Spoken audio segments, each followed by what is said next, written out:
Shalom. Beberapa waktu lalu kita sudah bersama-sama belajar bab 4, yaitu berkarya sebagai pribadi yang dewasa. Dan dalam materi yang ada, kita diminta untuk melakukan kegiatan yang menghasilkan karya sebagai wujud dari pertumbuhan pribadi yang menjadi dewasa. Dan hari ini kita akan bersama-sama masuk pada babnya yang kelima, yang berjudul Nilai-nilai Kristiani dan Norma Masyarakat. Namun baiklah, kita bersama berdoa.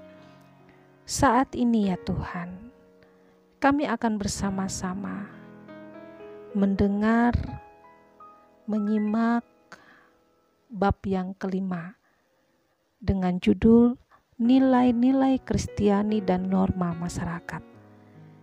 Kami memohon bimbingan Tuhan. Amin. Pengertian nilai dan norma. 1. Nilai. Nilai yang dimaksud dalam pembelajaran ini bukanlah nilai dalam bentuk angka atau harga suatu benda, melainkan sesuatu yang dianut oleh seseorang atau sekelompok masyarakat yang biasanya dapat dijadikan landasan, alasan, atau motivasi untuk bertindak. Nilai tersebut menunjukkan sesuatu yang berharga, bermutu, menunjukkan kualitas dan berguna bagi manusia. Semua orang memiliki nilai-nilai yang digunakan untuk menilai atau menentukan apakah sesuatu itu dapat dikatakan baik atau buruk.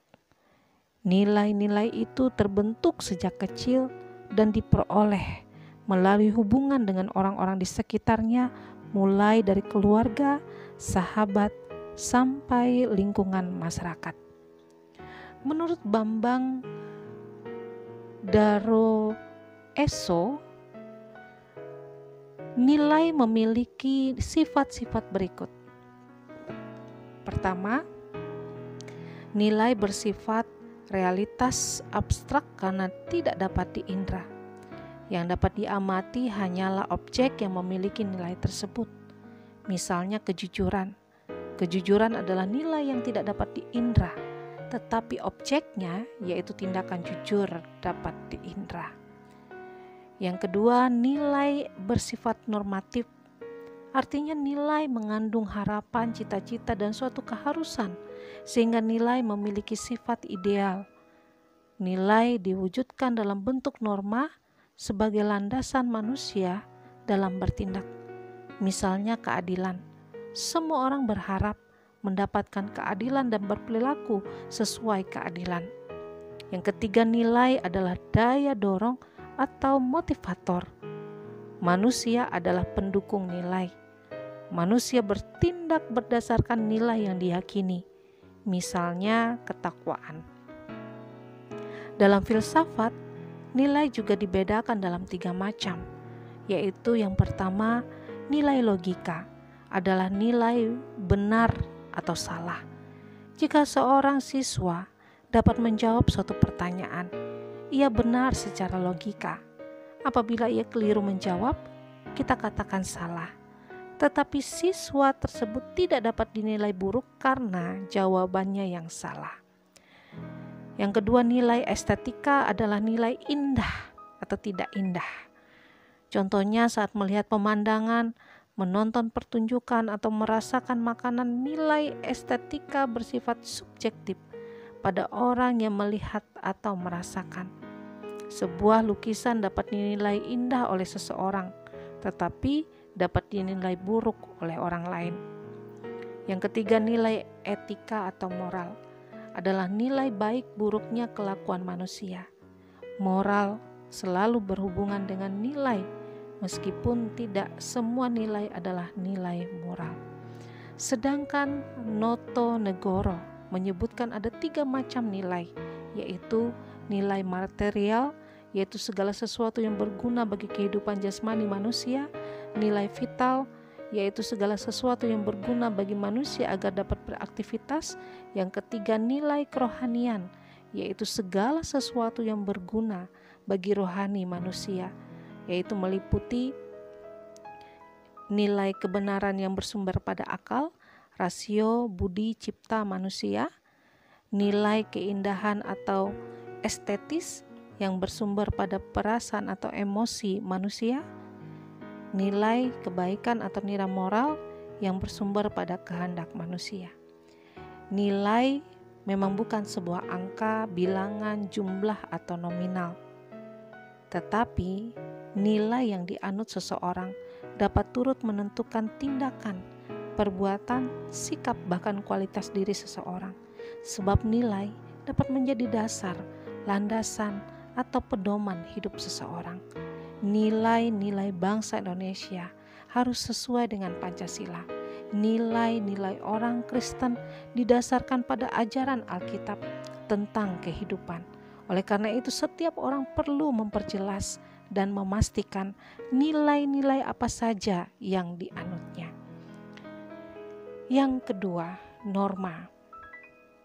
Pada awalnya norma berarti alat tukang kayu atau alat tukang batu yang berbentuk segitiga. Lama-kelamaan, norma menjadi alat ukur, alat pengarah garis supaya tetap lurus, ukuran, kaidah untuk mempertimbangkan sesuatu dalam penilaian. Norma berarti sesuatu yang bertumbuh dan terpelihara dalam masyarakat. Nilai yang telah tertanam atau berurat akar dalam sendi-sendi kehidupan masyarakat. Akhirnya menjadi norma yang telah disepakati bersama. Sesuatu yang baik atau berguna untuk bersama itu diharapkan terus-menerus dipelihara dan diwujudkan dalam kehidupan bersama dalam masyarakat. Sebaiknya atau sebaliknya, jika sesuatu dianggap tidak baik dan merugikan masyarakat, anggota masyarakat yang melakukannya akan dihukum, dicela atau dikucilkan dari lingkungan masyarakat. Jadi, norma dalam masyarakat itu berfungsi untuk memelihara kehidupan agar tetap berjalan dengan baik, benar, dan berguna bagi semua anggota masyarakat. Norma adalah aturan yang disepakati bersama dan berlaku dalam lingkungan masyarakat tertentu. Norma dalam masyarakat terdiri atas dua jenis, yaitu yang pertama norma tertulis, yang kedua norma tidak tertulis. Norma tertulis berarti jika seseorang melakukan pelanggaran akan dikenakan sanksi. Sedangkan norma tidak tertulis berarti seseorang yang melanggar akan dikucilkan masyarakat. Norma dalam masyarakat bermanfaat untuk pertama, mengatur tingkah laku manusia dalam masyarakat, dan yang kedua, sebagai panduan dan pengendali tingkah laku masyarakat. Norma terdiri dari beberapa jenis, antara lain, yang pertama, norma agama. Norma yang berdasarkan suatu ajaran agama, sifatnya mutlak. Norma ini mengharuskan penganutnya mentaati ajaran agamanya. Yang kedua, norma kesusilaan. Norma ini terdapat dalam hati nurani manusia, mencakup perbuatan, perilaku atau tindakan yang mengutamakan penghargaan terhadap manusia sebagai pribadi. Contoh, menghormati orang lain, tidak melecehkan. 3. Norma kesopanan. Norma ini berpangkal pada aturan tingkah laku yang berlaku dalam masyarakat. Contoh, cara berpakaian. Yang keempat, norma kebiasaan. Norma ini merupakan hasil perbuatan yang dilakukan berulang-ulang dalam bentuk yang sama, sehingga menjadi kebiasaan. Orang yang tidak melakukannya tidak akan mendapatkan sanksi, tetapi dipandang aneh oleh masyarakat setempat. Contoh, syukuran rumah baru. Yang kelima, norma hukum adalah himpunan petunjuk hidup atau perintah dan larangan yang mengatur tata tertib dalam suatu masyarakat. Sanksi norma hukum bersifat mengikat dan memaksa. Contoh, rambu-rambu lalu lintas. Keberadaan norma sangat diperlukan untuk memberikan petunjuk kepada manusia tentang bagaimana bersikap dan bertingkah laku dalam masyarakat, sehingga tercipta kehidupan bersama yang tertib, tentram, aman, dan harmonis. Norma dalam masyarakat berisi larangan dan perintah. Perintah adalah keharusan yang dilakukan seseorang untuk berbuat sesuatu dengan kebaikan. Larangan adalah keharusan bagi seseorang untuk tidak berbuat sesuatu karena menimbulkan kerugian. Nah, sampai di sini dulu materi atau bab yang kelima. Minggu depan kita akan sambung lagi dan masih dalam bab yang kelima. Mari kita berdoa. Tuhan Yesus, kami telah mendengarkan sebagian dari materi bab yang kelima ini. Biarlah kiranya Tuhan kami bisa memahami tentang nilai dan norma.